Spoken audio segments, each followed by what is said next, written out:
빌립보서 1장 3절입니다. 내가 너희를 생각할 때마다 나의 하나님께 감사하며 간구할 때마다 너희 무리를 위하여 기쁨으로 항상 간구함은 너희가 첫날부터 이제까지 복음을 위한 일에 참여하고 있기 때문이라. 너희 안에서 착한 일을 시작하신 이가 그리스도 예수의 날까지 이루실 줄을 우리는 확신하노라. 그 뒷절은 다음 주에 하겠습니다. 3절에서 6절까지 11절까지 내용 속에 오늘 생각할 것은 6절까지입니다. 3절에서 봐야 할 단어는 감사고 4절에 기쁨, 5절에 복음, 6절에 확신 이렇게 나오고 있습니다. 이런 얘기죠. 감사, 기쁨, 복음, 확신 이런 것들은 다 굉장히 기독교 신앙에 있어서 긍정적이고 적극적인 내용을 대표하고 있는데 지금 이 글을 쓰고 있는 바울은 로마 옥중에 있습니다. 그러니 우리가 일반적으로 생각하듯이 감사, 기쁨, 복음, 확신이 형통과 분명한 것이라면 이 글을 쓰는 사람이 로마 옥중에서 이 글을 쓸 수는 없는 것입니다. 현실이 그 단어를 쓸 현실이 아닌데 그 단어를 쓰는 그 현실에 대한 이해는 무엇인가 이거죠. 우리는 예수 믿으라는 그 권면을 할 때 제일 많이 예수 믿으면 복을 받는다. 예수를 믿으면 평안을 얻는다. 예수를 믿으면 성공한다 라는 표현을 즐겨 씁니다. 그 말에 하자가 없습니다. 그러나 그 표현들은 현실적으로 일치하지는 않죠. 예수를 믿는 자들이 갖는 어떤 이해, 세상 사람들이 가지지 못한 어떤 이해가 우리를 세상 사람들이라면 그 단어들로 이해할 수 없는 신앙생활을 하며 그 신앙생활이 세상 사람들이 기대하는 그 단어들을 전혀 다른 의미로 쓰고 있다. 이렇게 빌립보서는 우리에게 다가오고 있습니다. 빌립보서는 그 특징을 기쁨의 서신이라고 다들 첫 인상에서 느낍니다. 왜냐하면 이 짧은 4장의 서신 속에 기뻐하라는 내용이 반복해서 나오기 때문입니다. 가장 대표적으로는 3장 1절에 가시면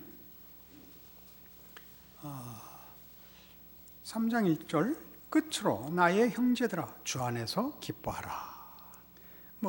더 아주 대표적인 요절로는 4장 4절 주 안에서 항상 기뻐하라. 내가 다시 말하노니 기뻐하라. 합니다. 우리가 그 일반 수사적 표현에서도 기뻐하라 하는 것은 어떤 기쁜 소식을 전할 때 함께 기뻐하자고 기뻐하라를 씁니다. 그러면 바울이 기뻐하라 그러면 바울이 어떤 고난에서 어떤 위기에서 어떤 절망에서 어떤 기적과 해결을 봤을 때 기뻐하라라고 얘기할 수 있습니다. 그러나 지금 바울은 자신이 이제 판결을 기다리고 있고 그 판결이 죽음이 될지 석방이 될지 모르는 그런 지금 수감 생활을 하고 있는 중입니다. 그가 그 사회 치안법에 걸릴 일은 한 것이 없지만 또는 국가에 대하여 벌을 받을 잘못을 한 것은 없지만 그가 하는 일들이 많은 사람들에게 적지 않은 그 분란을 야기한 것은 사실이었습니다. 주로 유대인들과의 갈등이었지만 흩어져 살던 유대인들이 그 자기가 사는 그 사회에서 그 동네에서 유력자들이 되어서 거기에 있는 다른 이웃들을, 이방 이웃들을 선동하여 바울을 공격하고 고소했기 때문에 그가 실제로 잘못한 것은 없으나 당시의 정치적, 사회적 환경 속에서 그가 얼마든지 잘못된 희생을 치러야 할지 모르는 상태에 있습니다. 불분명한 상태에서 기뻐하라고 얘기를 합니다. 그렇다면 지금 이 일은 빌립보서 전체를 보면 이 기뻐하라가 사도 바울이 빌립보 교회에게 권면할 수 있는 어떤 이유는 그의 현실 속에는 없습니다. 그러면 빌립보 교회에게 기뻐하라고 얘기를 하려면 자신의 상태에 대한 사도 바울의 신앙적인 이해에 동참하라는 얘기가 되고, 또 하나는 바울이 처한 입장과 빌립보 교회가 처한 입장에 어떤 동일한 경험 때문에 요구하는 것일 수도 있습니다. 빌립보 교회도 신앙생활을 하는데 어떤 현실적인 어려움이 있고 기대했던 답이 없고, 게다가 사도 바울마저 옥에 갇혔으니 예수를 믿는다는 것이 도대체 어떤 기대를 해도 좋은 것이며 어떤 약속이 있는 것인가에 대한 낙심에 대하여 사도 바울이 강하게 권면하는 것으로 기뻐하라가 등장한다 라고 보는 것이 훨씬 정당해 보입니다. 그러니까 이 서신을 읽고 그저 아무 해답도 없고 아무 조건도 없이 스스로를 격려하여 기뻐하라 라고 해서 기쁨을 쥐어짤 수 있는 서신서는 아닙니다. 그러니까 이제 다시 이 서신서가 요구한 우리가 1차적으로 기대하는 또는 세상이 이해하는 것과 다른 기독교 신앙 안에서의 기쁨에 대한 이해는 무엇인가로 돌아와야 맞다, 그런 얘기죠. 그렇다면 지금 사도 바울이 옥중에서 이 글을 쓸 수 있다면, 그리고 불투명한 운명을 놓고 죽을 수도 있는 상황에서 또 빌립보 교회가 가지는 어떤 어려움 속에서도 그가 기뻐하라를 강력하게 권면할 수 있는 것은 그것이 잘 될 것이다 라는 것이 현실적 결과로 잘 될 것이다가 아니라 우리가 볼 때 실패 같고 우리가 볼 때 가치 없는 것 같은 것까지 포함한 하나님의 일하심에 대한 어떤 신앙적 이해일 수밖에 없다라는 것을 상정할 수 있습니다. 물론 이제 우리가 빌립보서를 보면 지금 얘기한 이 증거들이 이제 반복해서 등장할 것입니다. 1장 12절 이하를 보시면 바울이 지금 제가 말씀드린 이런 일종의 상상을 사실로서 증거하는 내용이 1장 12절 이하에 이렇게 등장합니다. 형제들아, 내가 당한 일이 도리어 복음 전파의 진전이 된 줄을 너희가 알기를 원하노라. 이러므로 나의 매임이 그리스도 안에서 모든 시위대 안과 그 밖의 모든 사람에게 나타났으니 형제 중 다수가 나의 매임으로 말미암아 주 안에서 신뢰함으로 겁없이 하나님의 말씀을 더욱 담대히 전하게 되었느니라. 사도 바울이 복음을 전하다가 사실은 이유 없이 억울하게 투옥되는 것을 보자 다른 사람들이 담대함을 가지게 됐다라는 건 무슨 뜻일까요? 우리가 신앙생활을 하면서 겪는 현실적 어려움 중에 하나는 어려움이 왔을 때는 잘못한 것 때문이다라는 생각의 문제이죠. 내가 잘못해서 이 일이 생긴다라는 하나님이 잘잘못에 대하여 보상하시는 분이다 라는 생각, 잘못된 길로 갔기 때문에 불행을 자초했다 라는 생각을 바울의 투옥으로 인하여 누군가가 돌파하게 됐다는 거죠. 어떻게, 무엇을 돌파했을까요? 우리 성공시대를 사는 한국 교회에서 목회자들을 제일 괴롭히는 문제가 뭐냐 하면, 목회가 성공하지 못하는 이유는 당신이 잘못하고 있기 때문이야 라는 꾸짖음입니다. 하나님이 하시는 일에 대해서 하나님이 유일한 모든 존재의 주권자이시니까 그분의 뜻에 맞으면 당연히 성공하고 형통할 수밖에 없다라는 생각은 사실 성경에는 없더라니까요. 성경에서 복받고 잘 된다는 말은 신앙적 이해이지, 십자가로만 근거한 이해이지, 우리가 이 세상을 살면서 보는 법칙과 보상 원리와는 전혀 다르더라 말이죠. 그러니까 여기 14절에는 형제 중 다수가 나의 매임으로 말미암아 주 안에서 신뢰함으로 겁없이 하나님의 말씀을 더욱 담대히 전하게 되었다는 말은, 이 다수가 본인들이 신앙생활에 어떤 보이는 증거가 없는 일로 전전긍긍한 사람들이었을 겁니다.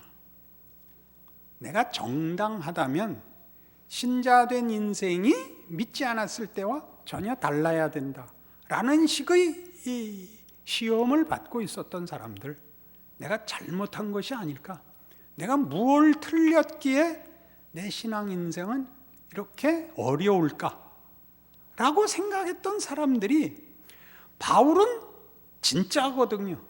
진짜 하나님의 종인데, 진짜가 진실한 일을 하다가도 역경에 처하고 고난을 받고 억울할 수 있다는 사실로 인하여 보이는 보상으로 확인하던 신앙의 어떤 한계를 넘어설 수 있게 됐다, 그런 뜻입니다. 이것이 결국 빌립보서에서는 어디에 지금 그 초점을 모으기 위하여 등장하느냐 하면, 빌립보 교회 안에 율법주의 문제가 있습니다. 율법주의 문제는 나중에 그 해당 본문에 나가면 율법주의의 어려움을 우리가 다루겠습니다만, 율법주의는 잘한 것이 분명히 보상받는다고 믿는 법칙이죠. 그건 옳은 것이니까, 세상 어디에서나 통하는 도덕과 윤리니까요. 누가 옳고 누가 그르냐라는 문제에 있어서 율법주의는 분명하죠. 이상하게 신앙은 옳은 게 옳은 것으로 취급받지만은 않습니다. 그 신앙의 수준과 정도에 따라서 다릅니다. 처음엔 옳은 게 옳은 겁니다. 옳은 게 옳은 거는 도덕이고 노력입니다. 도덕적이고 노력한 것이 옳은 것이고, 세상에서도 옳은 게 뭐냐 그러면 성공했지만 베푸는 게 옳은 것입니다. 잘났지만 잘난 것을, 잘난 사람의 그 보상을 독점하지 않는 게 옳은 것입니다. 그렇죠? 그러나 세상이 잘난 사람이 잘난 것을 독점하지 않고 나눈다고 해서 다른 사람을 옳게 만드는 실력은 세상엔 없습니다. 그런 능력은. 우리는 우리가 옳기 때문에 기꺼이 틀린 자를 위하여 죽을 수 있는 자로 부름을 받습니다.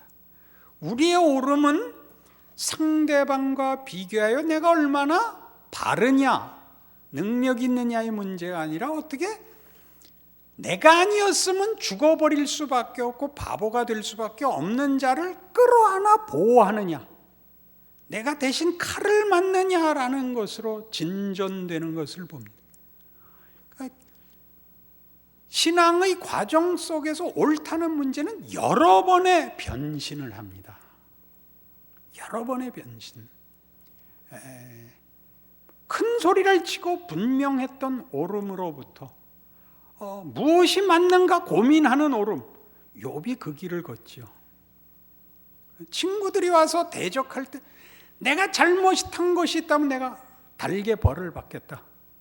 너희들이 지적하는 문제에서 나 하나도 잘못한 거 없다. 친구들이 뭐라고까지 그래요.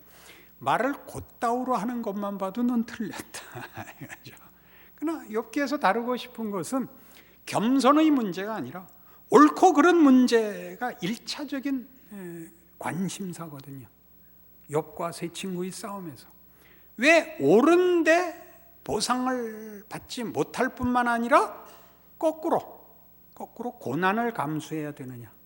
여기서 이제 나중에 결론에서 보듯이 옳다는 것은 그것보다 더 크다 이런 얘기죠. 옳은 것은 그것보다 큽니다. 옳은 것은 틀린 자가 옳다고 우길 때 네가 맞다라고 하는 경지까지 가는 것이 옳은 겁니다.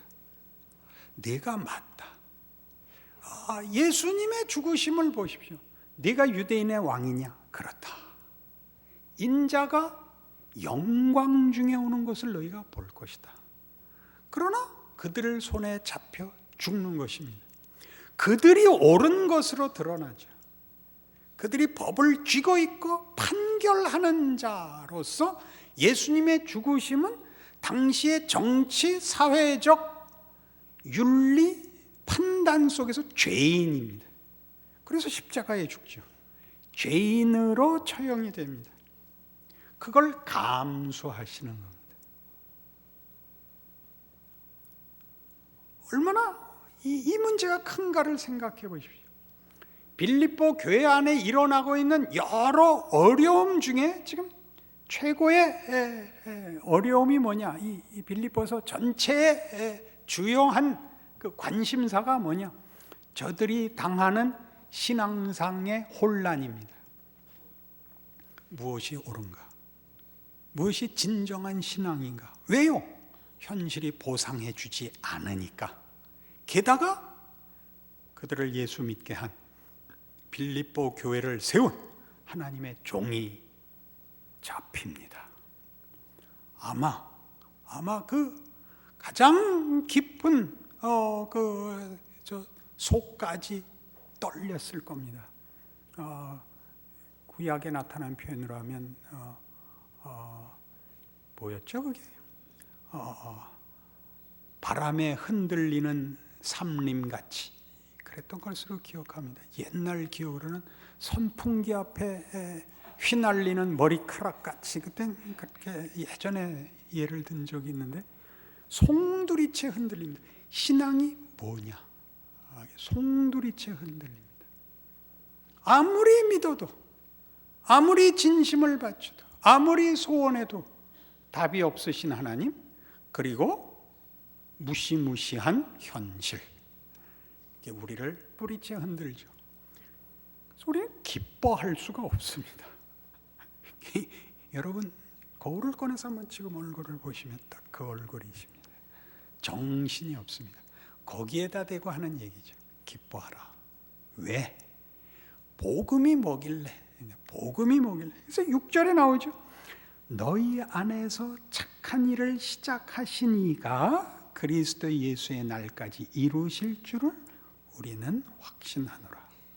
그 기독교 신앙의 그 모든 근거와 모든 소망은 예수를 보내신 하나님으로 돌아가는 겁니다. 그가 붙들고 있기 때문에, 그가 성실한 분이기 때문에, 그가 우리를 놓지 않기 때문에, 이것들이 가장 큰 이유입니다. 그 하나님을 믿어도 되는 이유가 뭐냐면 그때 예수인 겁니다. 다시 볼까요? 6절에 다시 보듯이 너희 안에서 착한 일을 시작하시니가 그리스도 예수의 날까지. 이 예수가 기독교 신앙에서 늘 등장하는 이유는 뭐냐면 예수라는 성육신과 그의 죽으심과 부활이 가지는 하나님이 가지신 약속의 실체와 그 증명, 그래서 무시무시한 위력을 가지는 겁니다. 그의 아들을 우리를 위하여 내어 주사 죽이시는 거거든요. 로마서 8장에 나오는 바와 같이 그 아들을 아끼지 아니하시고 주시니가 어찌 그 아들과 함께 모든 것을 은사로 주지 아니하시겠느냐. 예수가 늘 그 증거와 그 확신의 근거로 등장을 합니다. 그러니까 우리가 우리의 신앙을 확인하려고 하면 우리가 할 수 있는 것은 도덕성과 결과밖에 없습니다. 아니면 느낌뿐이죠. 나 오늘 기뻐. 이유는 몰라. 이거 말고, 그런 거 말고, 나를 꿈과 과장에서 꺼내요. 실체로서 신앙을 가지게 하는 힘, 예수에서 확인되는 겁니다.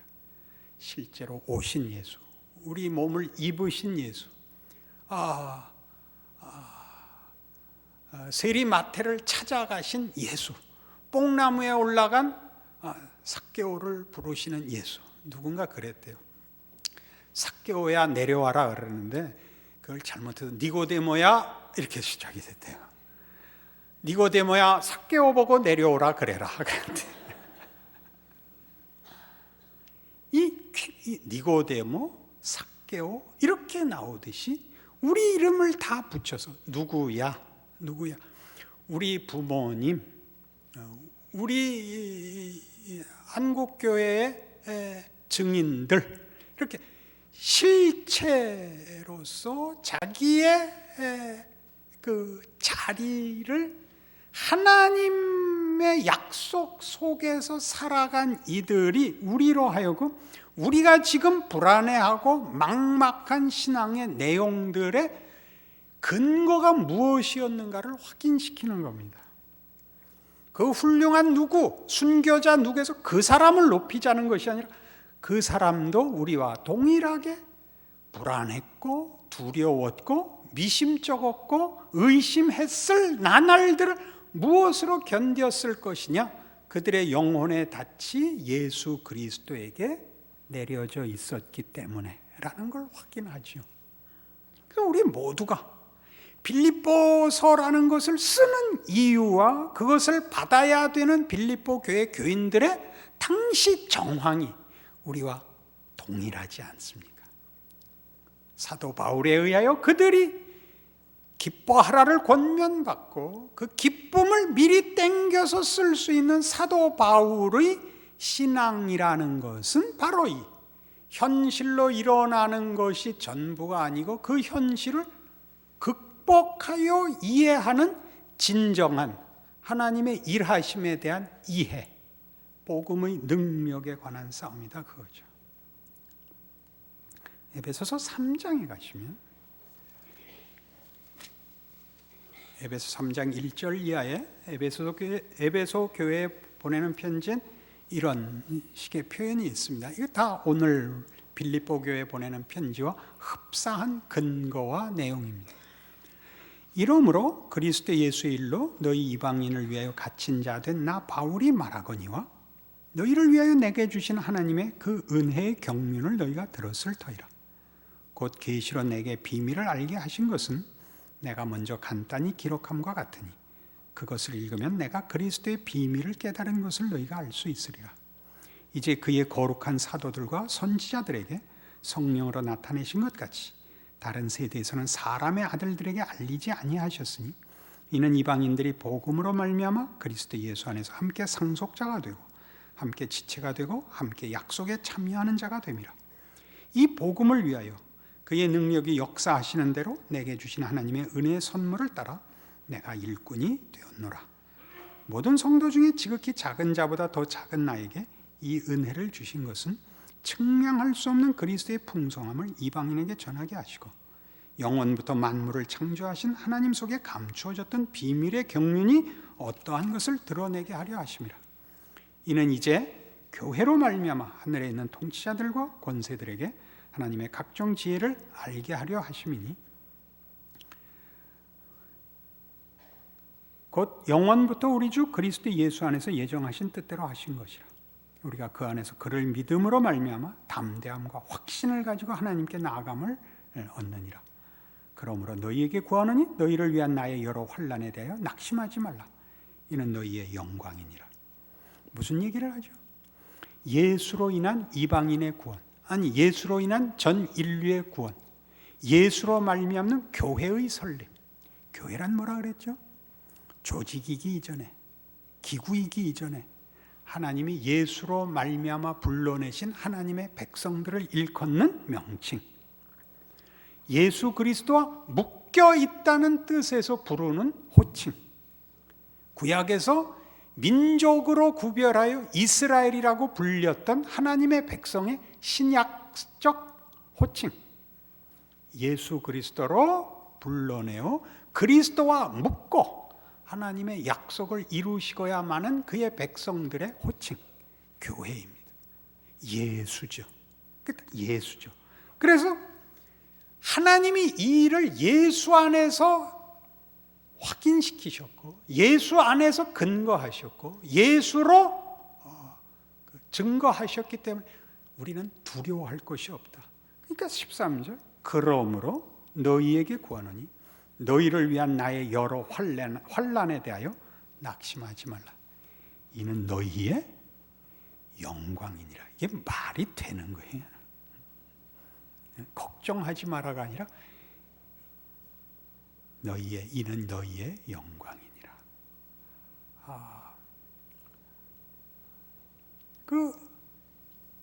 제가 보기에 목회자가 건강한 건 저는 질이 좀 떨어지는 거라 그렇게 생각합니다. 그래서 아픈 건 영광입니다.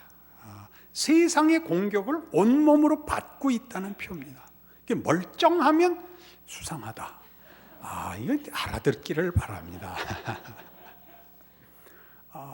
여러분이 제 건강을 위하여 걱정해 주시는 것 고맙습니다. 그러나 제가 건강치 않아갖고 손해본 것은 없습니다. 제가 아픈 바람에 설교도 깊어지고 모습도 자애로워지고 인물과 상관없이 사람을 쳐다보게 하는 눈들도 서로 나누게 되고 유익만 많고 손해는 없습니다. 고함도 낮아지고 설교도 짧아지고 속도 깊어지고 우리가 받은 유익이 한 개, 두 개가 아닙니다. 실제로 그렇습니다. 여러분들이 어려움을 당하자 여러분들은 기독교 신앙을 더 깊이 생각할 수밖에 없었습니다. 그렇지 않았더라면 도저히 생각할 수 없었던 자리까지 들어올 수밖에 없었습니다. 하나님이 여러분을 놓아주시지 않기 때문에 내 기대와 다른 신앙을 나는 가질 수 없다고 버릴 수도 없었을 것입니다. 욥이 그렇습니다. 있는 대로 원망을 하면서 답을 얻으러 갈 데가 없습니다. 하나님께 다시 돌아올 수밖에 없습니다. 한 바퀴 돌아서 다시 와서 하나님이 답을 주실 때까지는 답이 없습니다. 불만이지만 우리가 그랬지요.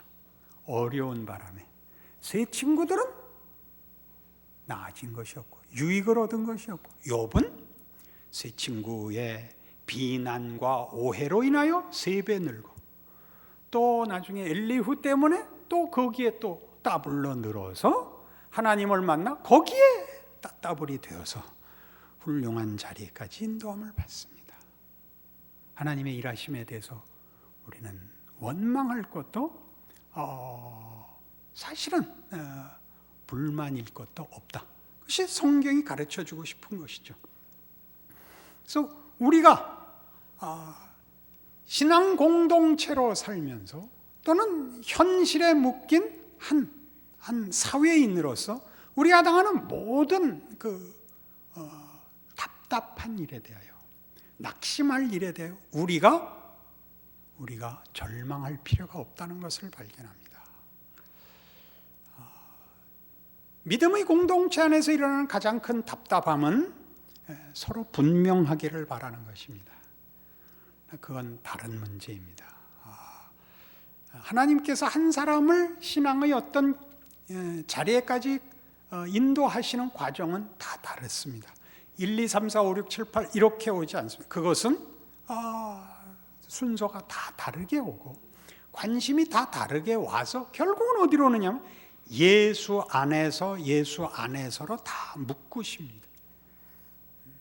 내 관심, 내 확인, 내 분명함이 아니라 예수 안에 있는 예수로 보이신, 예수로 인하여 묶으신, 예수로 인한 약속, 하나님의 일하심의 신실하심으로 묶일 수밖에 없습니다.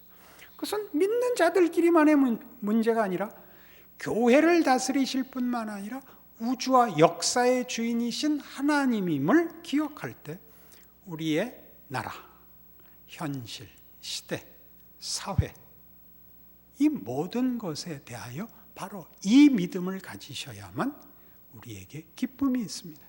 그것은 현실적으로 보상받는 기쁨이 아닙니다.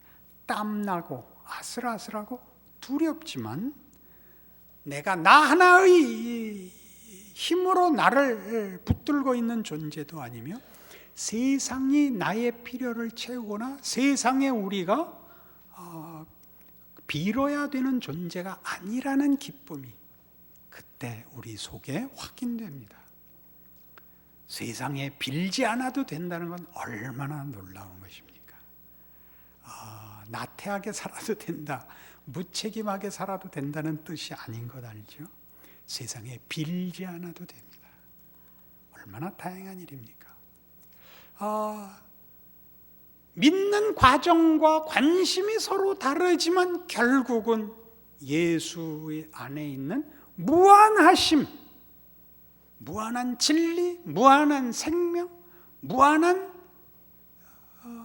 감사로 인도된다는 사실로 인하여 얼마나 다행입니까?